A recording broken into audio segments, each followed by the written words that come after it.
Assalamualaikum dan salam sejahtera. Saya Faisal Amirul bin Jaafar, wartawan TV PSS SMK Megat Dewa. Pada tarikh 20 November 2025, pihak PIBG SMK Megat Dewa dengan kerjasama Masjid Jami' As-Salam Megat Dewa telah mengadakan Majlis Tahlil dan Munajat Perdana PIBG serta bacaan Yasin dan Solat Hajat SPM serta STPM.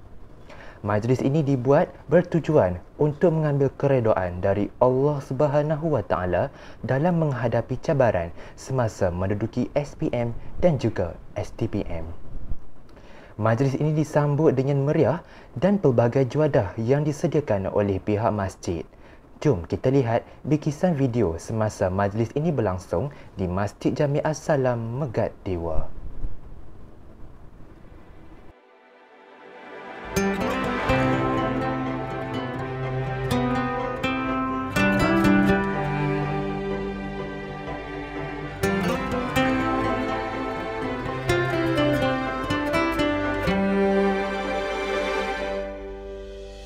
Cintaku sebelum saksi, jadikan iman meninggi. Yakinku sebelum mimpi, adanya di kau Nabi. Cinta sesudah menyaksi, jadikan rindu meninggi. Dahagakan kasih Nabi, bekalku selepas mati. Allahumma salli ala alladhi laulahuma ma kana al-anam ya akrama rusulil kirami arjuzi ya Rakullah.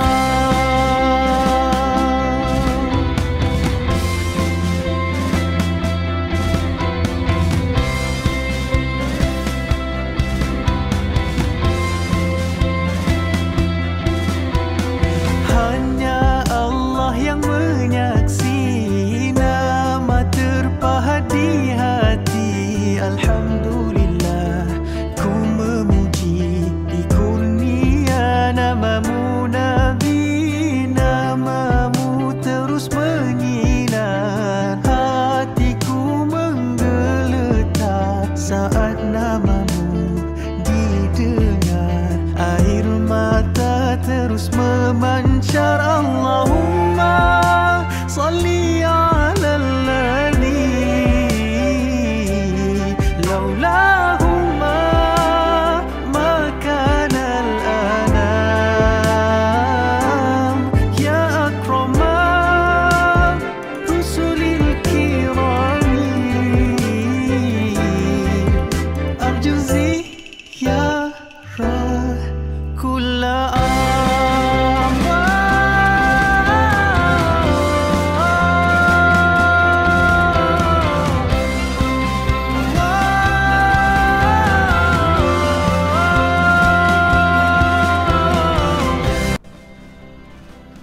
Itu sahaja video yang dapat kami kongsikan kepada anda sebentar tadi.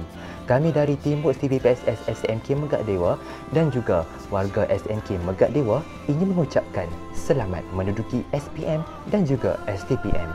Kami harap anda semua boleh buat yang terbaik dan dapat mengharungi cabaran lika-liku sepanjang peperiksaan. Saya Faisal Amirul bin Jaafar menutup tirai buletin MDTV. Terima kasih kerana telah menonton. Assalamualaikum.